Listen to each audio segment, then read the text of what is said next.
통일부가 부활절 남북 공동기도문 작성 과정에 문제가 있다며 한국기독교교회협의회에 경고조치 공문을 발송해 논란이 일고 있습니다. 남북 대화가 단절된 상황에서 정부가 민간 차원의 종교적 교류마저 중단시키려 하는 것 아니냐는 우려가 나오고 있습니다. 일본이 후쿠시마 방사능 오염수 방류를 위한 설비 시운전을 시작해 국제사회 우려가 커지고 있습니다.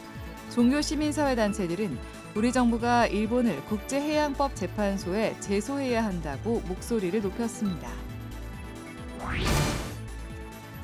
대한예수교장로회 통합총회가 올해 정기총회를 명성교회에서 개최하기로 방침을 정해 논란이 일고 있는 가운데 명성교회 측이 총회 장소 선정을 재고해달라는 입장을 임원회에 전달한 것으로 알려졌습니다.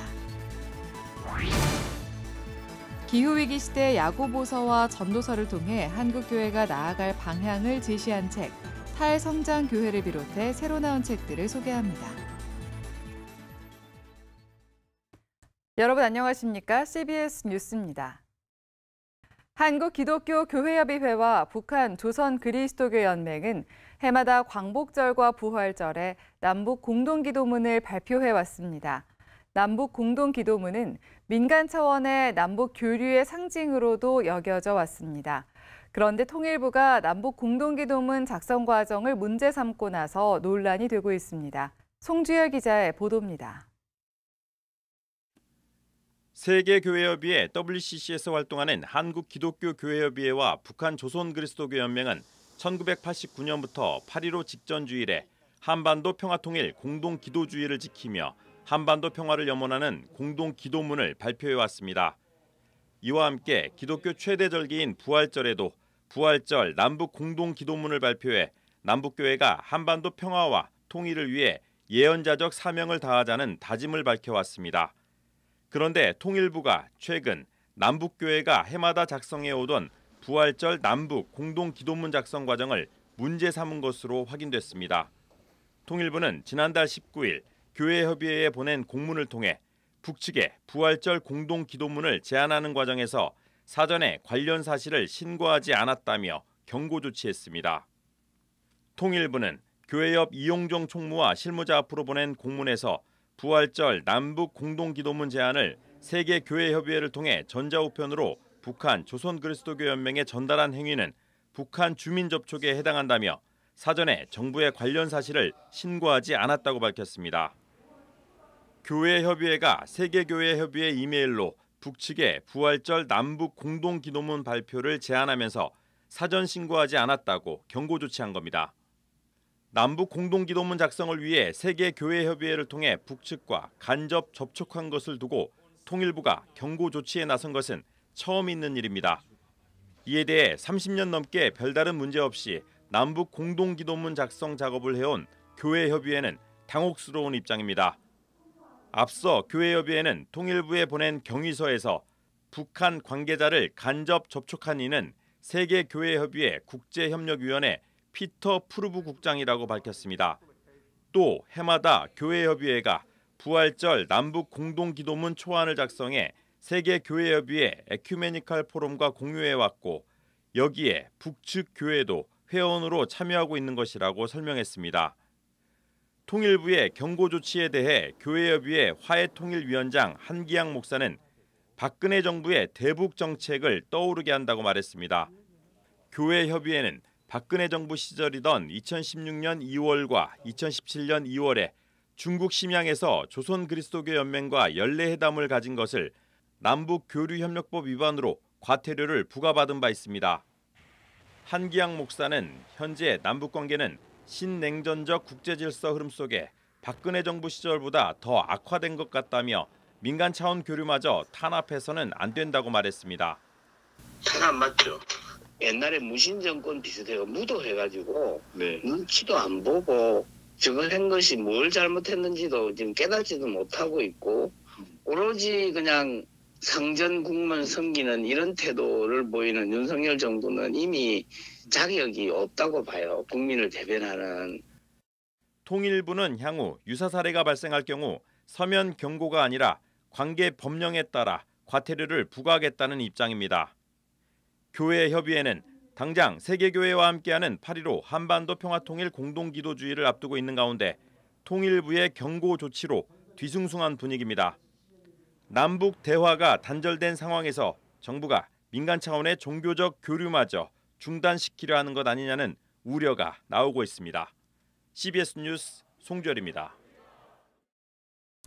일본이 올 여름 후쿠시마 원전 사고로 생긴 방사능 오염수 130여만 톤을 바다에 방류할 계획인 가운데 방류를 위한 설비 시운전이 오늘부터 시작됐습니다. 본격적인 오염수 방류 초읽기에 들어선 건데요. 종교 시민사회 단체들은 일본의 오염수 해양 투기를 규탄하며 우리 정부가 국제해양법 재판소에 제소하는 등 책임 있는 조치에 나서야 한다고 촉구했습니다. 오요셉 기자입니다.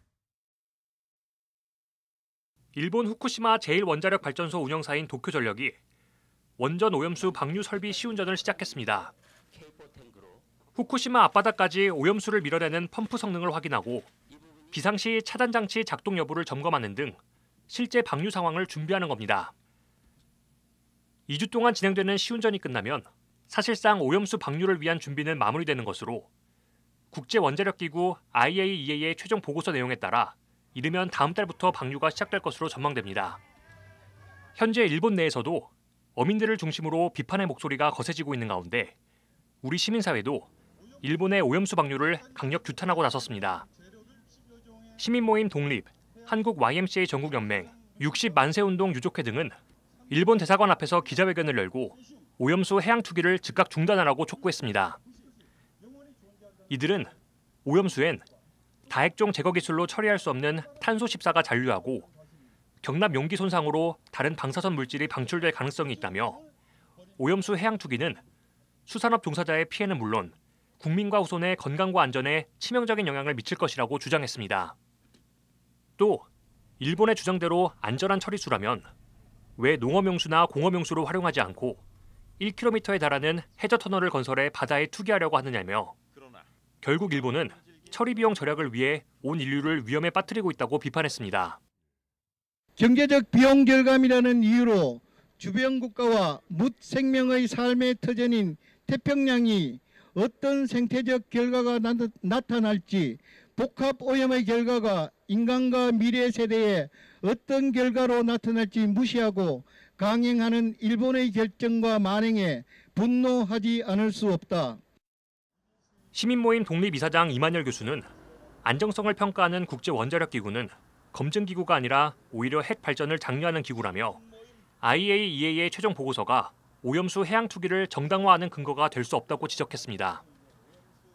이 교수는 특히 2년 전만 해도 후쿠시마 방사능 오염수 방류 결정을 규탄했던 여당 국회의원들이 이제는 오히려 일본 정부를 변호하고 있다는 점이 더욱 분노스럽다며 국민들의 우려와 반대를 괴담으로 치부하는 태도를 비판했습니다. 방사능 오염수 2년 전과 무엇이 달라졌습니까? 달라진 것은 미일 편중 외교로 달려가는 윤석열 대통령이 국회의원 공천권을 쥐고 있다는 것밖에는 없습니다. 국회의원 자리가 국민의 안전과 생명보다 더 중요합니까? 한편 시민사회는 국제환경기구인 그린피스의 권유 등을 언급하며 오염수의 장기 저장과 반복적인 정화만이 유일한 방안이라고 강조했습니다. 이어 정부와 여당은 괴담 운운하며 일본 정부의 대변인 노릇을 할 것이 아니라 오염수 투기에 대한 반대 입장을 분명히 하고 국제해양법 재판소에 일본을 제소하는 등 단호한 대응 조치를 취해야 한다고 촉구했습니다. 이들은 이달 말까지 일본 대사관 앞에서 1인 시위를 진행하는 등 항의 행동을 이어가겠다고 밝혔습니다. CBS 뉴스 오요셉입니다. 대한예수교장로회 통합총회가 올해 9월에 열리는 제108회 총회를 명성교회에서 개최하기로 방침을 정해 교단 내 반대 목소리가 이어지고 있는 가운데 명성교회 측이 장소 선정을 재고해달라는 입장을 밝힌 것으로 전해졌습니다. 예장 통합총회 임원회는 지난 4월 임원회에서 제108회 총회 장소를 명성교회에서 개최하기로 하고 명성교회 측에 장소 청원 공문을 발송한 바 있습니다. 세습 논란을 겪은 명성교회에서 정기총회를 개최한다는 소식이 알려지자 예장통합 내에선 반대 목소리가 이어져 왔습니다. 이런 가운데 명성교회 측이 최근 총회 요청에 오랜 기간 기도하며 심사숙고한 결과 뜻은 충분히 이해하고 감사하지만 아직 때가 이르지 않았다며 재고해달라는 공식 입장을 임원회에 전달한 것으로 전해졌습니다. 한편 예장통합총회 임원회는 오는 15일 임원회를 열어 총회 장소를 결정할 예정입니다. 선교선 로고스 호프를 통해 전 세계 주요 항구에서 선교 사역을 펼치고 있는 국제 OM 선교회가 제2선교선인 둘로스 호프의 사역을 본격적으로 시작했다고 밝혔습니다. 둘로스 호프선은 기존의 로고스 호프선이 크기 때문에 접근하지 못했던 강가나 좁은 수로까지 진입할 수 있는 선교선으로 특별히 동아시아 지역을 중심으로 서적 보급, 문화 교류, 구호 활동 등을 펼칠 예정입니다. 한국 OM 조은태 대표는 전 세계 그리스도인들과 협력하며 다양한 문화를 경험할 수 있는 OM의 선교선 사역은 청년들을 글로벌 선교 리더로 세워가고 있다며 승선 선교사 사역에 대한 한국교회의 관심과 참여를 당부했습니다. 한편 OM 선교회는 오는 7월 31일부터는 4박 5일 일정으로 포항 한동대에서 10대 청소년들을 위한 국제 선교대회 틴스트릿 코리아를 개최한다고 밝혔습니다. 새로 나온 책 시간입니다. 기후위기 시대 야고보서와 전도서를 통해 한국교회가 나아갈 방향을 제시해주는 탈성장교회가 나왔습니다. 이 밖에 새로 나온 책들을 최종우 기자가 소개합니다. 코로나19 이후 시대이자 기후위기 시대, 한국 교회가 나아갈 방향을 제시해줍니다. 탈성장교회는 성장주의를 넘어서는 패러다임을 적용한 교회라고 말합니다. 탈성장 교회라는 것은 탈성장 담론을 받아들인 교회입니다. 이 사회상의 문제와 교회의 문제의 핵심에 성장주의가 있기 때문에 그 성장주의를 넘어서는 패러다임을 적용한 교회를 의미하고, 그 교회는 믿음과 행함을 통합한 윤리적인 교회이고, 이 문명사적 전환이라는 도전에 바르게 응전하는 생태적인 교회를 뜻합니다. 저자는 이와 함께 무엇보다도 분열돼 있는 양쪽을 하나로 통합하는 미학적인 교회가 돼야 한다며 다시 성경으로 복음으로 돌아가 이 시대 하나님이 원하시는 교회가 무엇인지 신학적 회심이 필요하다고 전합니다. 33년째 선교 사역을 감당하고 있는 손창남 선교사가 들려주는 풀뿌리 선교. 저자는 풀뿌리 선교를 처음 생각하게 된 것은 사도행전에 등장하는 흩어진 사람들을 묵상하면서부터였다며, 풀뿌리 선교는 제도권 선교의 대안이며 시의적절하고 지극히 성경적인 것이라고 말합니다. 최근 흩어진 사람들의 사역과 바울과 바나바의 사역에 나타난 차이를 비교하며 풀뿌리 선교의 중요성을 강조합니다. 5가지 사랑의 언어로 잘 알려진 게리 체프먼이 10대 자녀를 위해 꼭 알아야 할 12가지 양육법을 알려줍니다. 체프먼의 육아 경험과 수십 쌍의 부부를 통해 알게 된 10대 자녀의 양육 과정의 고통을 토대로 다양한 조언을 해줍니다. 준비가 잘 돼 있을수록 자녀가 10대가 됐을 때 일어날 변화에 긍정적으로 반응할 것이라고 얘기합니다. 여행을 좋아한 저자가 자녀와 함께 여행하면서 발견하고 경험한 것들을 담았습니다. 아이가 태어난 후부터 지금까지 10년간 자녀와 틈틈이 22개국을 여행한 저자. 어린이가 여행을 통해 세상을 어떻게 배우고 즐기고 누리는지를 발견하고 또 세상의 불편과 아름다운 것들을 사랑하는 과정을 기록했습니다. 어린이의 여행법은 삶에 지친 시간들을 아이와 함께 떠나는 편안한 여행으로 안내합니다. CBS 뉴스 최종우입니다.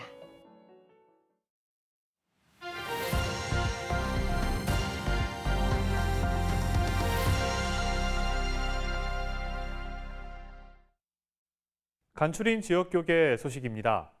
대전 성시화운동본부가 붕어빵 전도 세미나를 진행했습니다.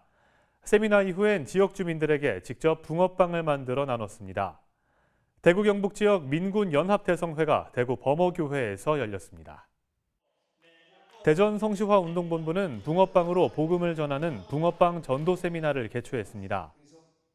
붕어빵이라는 게 굉장히 누구나가 다 좋아하잖아요. 남녀노소가. 그래서 붕어빵으로 함께 나아가서 그들의 마음을 여는, 그리고 마음이 열려지면 그리스도 예수께서 나를 통해서 어떻게 하시는지 복음을 함께 나누고, 그러나 이제 이게 일회성 반발이 아니고요.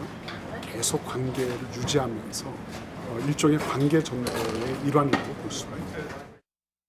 참석자들은 또 대전제일교회 앞에서 붕어빵 나눔 트럭을 열어 지역 주민들에게 붕어빵을 나눴습니다. 대구 경북 지역 민군 연합대성회가 800여 명의 군인과 200여 명의 민간인이 참여한 가운데 대구 범어교회 예루살렘 채플에서 열렸습니다. 이번 성회를 통해서 대구 경북 지역의 한국교회와 군인교회가 그리스도의 사랑으로 더욱 연합되어지고 하나님 나라 확장하는 데 귀하게 쓰임받았으면 좋겠습니다. 군 선교의 현장이 코로나 이전으로의 회복을 넘어 크게 부흥되는 계기가 되었으면 좋겠습니다. 성회 참석자들은 60만 국군 용사들과 군선교 그리고 민족 복음화를 위해 기도했습니다. 기독교 대한성결교회 류승동 부총회장 취임 감사 예배가 인후동 교회에서 열렸습니다. 우리 성결교단의 모든 성도들이 코로나에게 빼앗긴 3년, 코로나에게 빼앗긴 그 영혼들을 되찾기 위해서 한 성도가 한 명씩만 전도한다면 교단은 대부흥이 일어날 줄로 믿습니다. 류승동 목사는 교단이 부흥하고 화합하는 데 힘을 다하겠다고 전했습니다. 우리 교단이 영성을 회복하고 그리고 기도운동, 회개운동, 전도운동, 성령운동을 계속해서 우리 교단 안에서 일어나게 하는 일에 제가 최선을 다하겠다고 하는 약속을 이 시간 모인 여러분 모두에게 드리면서, 한편 류 목사는 기독교 대한성결교회 117차 총회에서 부총회장으로 당선됐습니다. 대한예수교장로회 원주 이룸교회가 마커스 워십 초청 찬양 예배를 열고 원주 지역 다음 세대와 기업 도시 부흥을 위해 기도했습니다. 이번 찬양 예배는 마커스 워십의 대표 찬양곡들을 통해 은혜를 나누고 집회 참석자들에게 복음을 전하는 자리였습니다. 춘천 신성감리교회도 제이어스 어라이즈 샤인 워십 투어를 개최하고 1,400여 명의 춘천 지역 청소년 청년들과 찬양과 간증을 통해 은혜를 나눴습니다.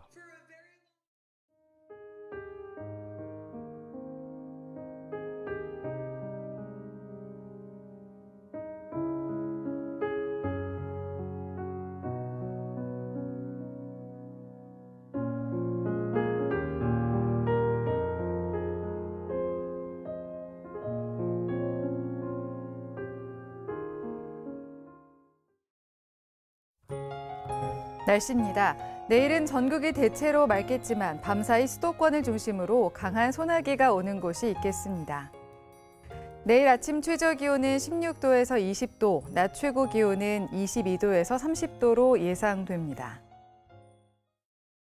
이상으로 뉴스를 마칩니다. 시청해주신 여러분 고맙습니다.